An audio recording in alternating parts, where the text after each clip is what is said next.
report. But I don't have just a testimony. I asked God, I said, where do you want me to start? Because you know, God, you gave me a gumbo testimony. Everything, every day, every week, every month, He is doing something amazing in my life.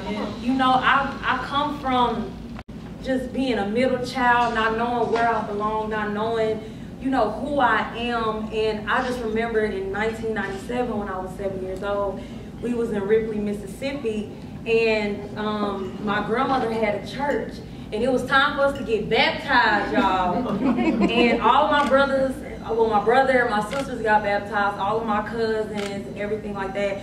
And I remember I was like the last, you know, the last child to get baptized. And so it's my turn, and I come up out the water, and it's freezing cold. This was like, I know we 90s babies, but we kind of old school now, because that metal tub, the water was freezing cold. It was like in Ripley, Mississippi, it still was like dirt roads, okay? So this was like the country. And so I remember I was the last child to get baptized and everything like that, but it was different with me. And it was something that God never allowed to leave my brain. And I'm 7 years old. I'm just a child. And after I got baptized, my grandmother and her twin sister started to pray over me. And I just remember feeling so like different. I didn't know what the feeling was. I just knew that I felt different. And my grandmother started speaking in tongues and all this stuff. And I will never forget, she told me that you are chosen by God. You are chosen by God. She said, and you're going to be the one that's going to bring your mother out, your family out, and you're going to do mighty works for God. And I'm just like, what does this mean? But like, I'm just a child. I don't know what that means. But God never allowed it to leave the back of my brain. Everything I went through in my life, I didn't know why things happened to me the way that they did, but I knew they happened for a sole purpose, that God has chosen me. And He has chosen you too. It's all about walking in the work that He has placed in your life. And so growing up, I was a fighter, y'all. What you say about me, I'm ready to fight. You messing with my sister, I'm going to defend my sister. You messing with my friends, I was that person that was always going to take up for people that could not take up for themselves. And so I had just naturally this fighter instinct in me, you know, and I've been through a lot as a child of, you know, just feeling neglect, not feeling loved the way I felt like I should have been loved. And how many know that when, you know, the world rejects you or casts you out, God pulls you in. He literally pulls you in. And so, long story short, when I was 13, I started to live with my dad because I was fighting. My mama, she couldn't deal with it. I'm always fighting, always getting suspended from school, mediocre grades. It was just too much on my mother. And for the fact that she had 3 other children to worry about. So she was like, I'm going to send you with your daddy because I don't know what to do anymore. And so I end up, you know, going to Grand Rapids, Michigan to be with my father. And something amazing happened. At the age of 13, I was in the 8th grade, and I came across this young, saved couple. And they were doing like a sex education class, but it wasn't like a regular, like, wear condoms. No, they was talking about, you know, that sex is, God has ordained sex for marriage. And when you do it God's way, He will bless you abundantly. And so it was like 3 days of this class, and I just saw the love in them. And it wasn't about them. It just was like, they was just like proclaiming the gospel to 8th graders. And something in me just arose. And after that 3-day session, I literally said to God, I said, you know what, God? I'm going to wait to have sex until I'm married. I'm going to hold out on my virginity until I'm married. And that was just a promise to me and God, not to boast, not to do anything, but that was just me and God's walk.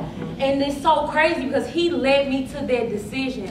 I had no idea the doors He was going to open. None. And I say that I'm not crying because of, like I'm sad, I'm crying because, you know, God truly, if you live in Him and you walk with Him, you talk with Him, that don't mean that it's gonna be all good, or you won't struggle, or you won't go through pain and trauma. But if you just keep persistent with him, he is going to give you a joy that is everlasting, a joy that is so unspeakable. And so as I start getting older, I just started to notice that I'm just thinking like, oh, okay, I'm just going to wait to have sex until marriage. And God was like, no, he was building our relationship, our foundation. He was teaching me that he is all I will ever need. It doesn't matter what I've been through. It doesn't matter who rejected me, because he has qualified me. He has chosen me. And so as I got older, 13 to 14 to 15 to 16, I just started realizing like, no matter what I'm doing or no matter where I am, God has chosen me. So I don't know why you have placed me to go through these things, God, but it gotta be something greater on the other side. And so time after time, I ended up I graduated. Well, before I graduated, I got kicked out of, I got expelled from Wooddale High School because of, remember, I was a fighter, and some girls planned to jump me, and they had another thing coming. God knew, but it's so crazy, because even the bad is a part of his glorious plan for our lives. And I will never forget, I cried out to God, and I was only 17 years old. I said, why me, Lord? Why me? Why have I always felt like I had to fight? Or why do I always feel like the world was always against me? Why me, Lord? And this was like one of my first times ever just literally hearing the voice of God so clear. He said, because I have chosen you for it. I have chosen you to go through it. And so just at that point, I graduated. I went to TSU. Me and Sha'nae went to TSU together.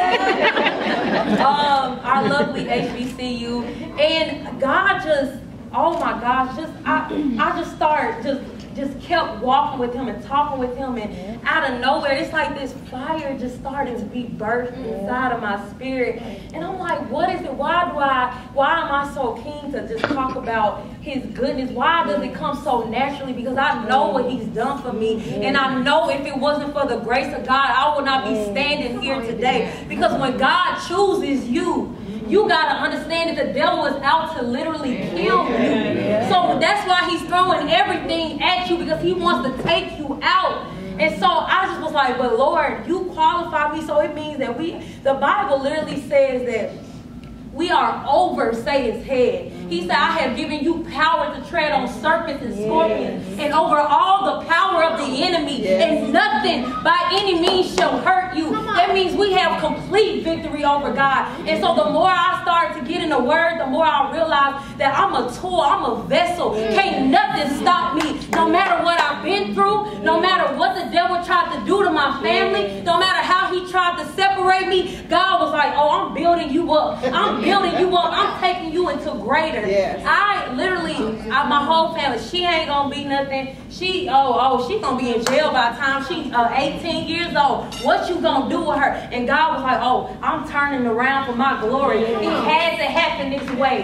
So anytime you are in a situation and you are wondering, you're questioning God, why you need to tell yourself that it got to happen this way. It has to happen this way, because he is ordaining things in your life that if you don't go through the trauma, if you don't go through the pain, you won't see the glory in God. You won't see what he's doing in your life, how he is blossoming you, how he is positioning you to win. And so it just got to the point where I graduated. And even, oh Lord, that's why I told you I got a gumbo testimony. If it weren't for God's grace and mercy, I would never even graduated. Ran out of money at the end of my last year of college. Called my mama, girl, we don't know what to do. Call my daddy. Well, you just need to pray. We don't have it. I didn't grow up with a silver spoon in my mouth. I got on my knees. I prayed. I said, Lord, you did not bring me this far to leave me. You are doing amazing things, because you got to understand, life and death lies in the tongue. So if you speak over your life, you speak over your life with power and dignity, it ain't got no choice but to come to pass. Because God has given you the authority to do it. it. And so I just started speaking on my life. I said, God, you're making a way out of no way. That was my first time ever receiving a scholarship, and it was more than enough. So God was just showing me, baby girl, I'm right here with you. I'm right. If you give it to me, and you just walk with me, and you believe in me, and you just step with me, and you have faith in me, I'm about to blow your mind. And do you understand? The graduation wasn't even touching the peak. Like it was barely even touching the surface, because that's who God is. He is a God who oversees, who takes you where you can't even dream.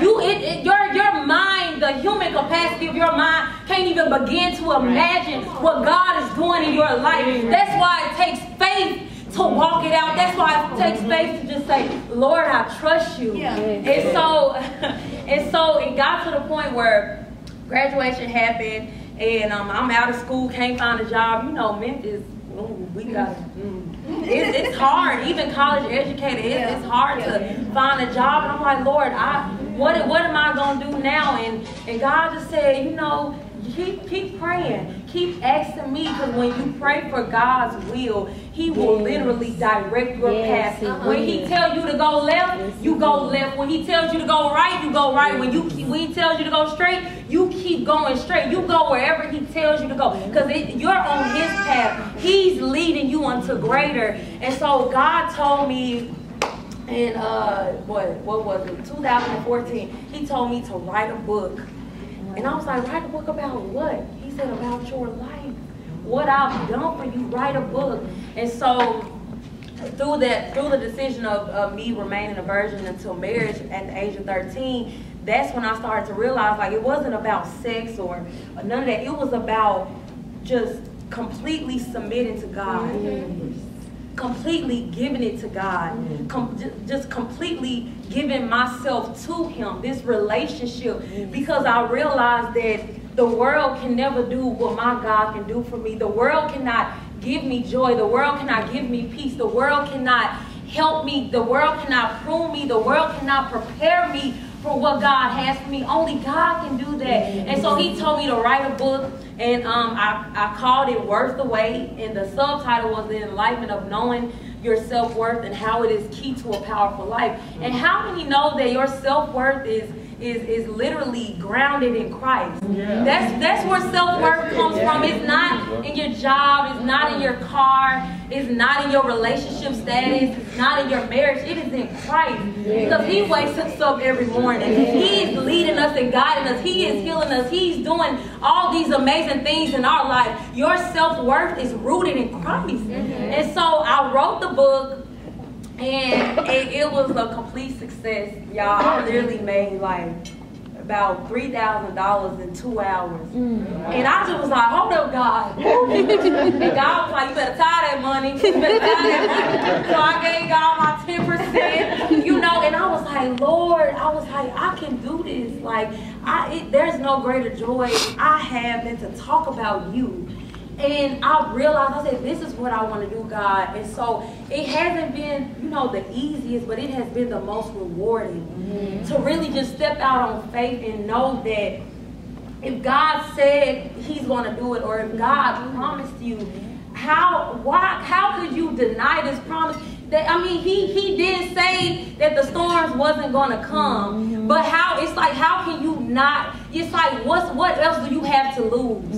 What else do you have to lose when you just step out on faith and you trust God and you just walk with Him? He's going to take you to the next level, because He is faithful. The Bible literally says, even if we believe not yet, He abideth faithful, for He cannot deny Himself. God cannot deny who He is. He is faithful. He is just. And if He promised it to you, it's coming to pass. It's coming to pass. It's coming to pass. It's coming to pass. And so I wrote the book. It was a success. And I was like, okay, God, what's next? What's next? I started to do little events here and there, and God told me to just start doing a YouTube channel. And all throughout this whole journey, I met my lovely husband, Chris. And I know I'm over about 11 minutes, but I'm almost done. And I met my lovely husband, Chris, and it was at a time where I was so on fire for Christ that I was like, I'm good. I'm straight. Because you ain't gonna do nothing but mess nothing up. And I prayed about it because Chris he wouldn't leave. He was so persistent. I'm like, I gotta pray about it. Prayed about it. And in 2 months, God gave me an answer. And he said, because I kept asking God, I was like, why is he here? Why is he here? Like, Lord, you know what I'm trying to do for you. Why is he here? And after 2 months, God said, he's here because I sent them. He's here because I sent them. And that's another thing, ladies. You got to get confirmation from God. Be a woman that's worthy of the wait to get a confirmation of God, because he's going to give you an answer, but he's going to give you an answer in his time, because his time is perfected. You got to realize he is the author and finisher of our faith. He knows the beginning from the end and the end from the beginning. So when you come to the one true living God, asking him like, what's going on? I need confirmation. He's going to do it, but he's going to do it when you're ready. And so that's what I did. And when God told me, like, this is my husband, I said, okay, I don't get it. I'm like, no, I'm trying to, wait till I'm married, I'm like, keep fine, you know what I'm saying? Like, but God was like, I sent them because your testimony has to be strengthened. And do you know that it got so heavy to the point where I was like, I don't know if I can do this. And God was like, think about it. God led me to read Job. And remember, they was having the meeting in heaven. They were literally in heaven. And guess who came? Satan. And God was like, what? Jesus was like, God was like, what are you doing here? And Satan told him straight up, like, I'm searching the earth, looking for who I can devour, looking who I can destroy, looking for who I can kill, who I can take out. And do you know that God said, have you thought of my servant Job? Yes. Have you considered him? Because I've chosen him. I've qualified him. I'm keeping him. He's about to do amazing things for my kingdom. So try him out. So that's what God was doing. And when you're going through the storm, God has requested you to go through it. He has requested you to go through it. So it's one of those things where we got to stop looking. Oh, Satan attacking me. Well, maybe this time God set you up. He's ready for your next level. Are you ready? And so I realized, I'm like, okay, so God is getting ready to take me to this next level. And in order for me to get there, I got to go through this. And not just go through it, but I got to go through it with integrity, with my faith, with the whole armor of God, knowing that the victory is already won. And so 3 years later, we got married, and everything came by God. Everything, every aspect of that relationship was just God's doing. And I'm like, I could have never done this on my own. I could have never done this just me making decisions for myself. If it wasn't for me seeking God and his purpose for my life, I would not be standing here today. And that is the honest to God truth, y'all. And so now I'm in a place of isolation where God was just like, I'm preparing you. And I truly believe that's why we are all here, because no matter your age, no matter how old you are, how young you are, no matter what you've been through, God is preparing you. Yes. And if only you submit to him, and if only you give it to him, he's going to give you a way that is created, a way that you don't have to go where your sister went. You don't have to go the path that your mother went. God said, I'm making new ways in your life, but it takes for you to submit. And so in this season, right before we got married, I just was like, Lord, I don't know what's going on. It's a lot. This is too much. It's too much I can't bear. And God gave me the scripture, and I'm going to leave this with y'all. Ephesians 3:20 says, now unto him who is able to do exceeding abundantly above all that you ask or think, according to the power that worketh in us. So if you give it to God, he'll blow your mind. He'll give you such a great destiny where people don't go, how'd she get there? What's going on? She wasn't supposed to be there. He wasn't supposed to be there. But God said, I am exceeding your expectations this season. Learn to trust me. Learn to have faith in me. Learn to walk with me, and watch I blow your mind. And that is my testimony.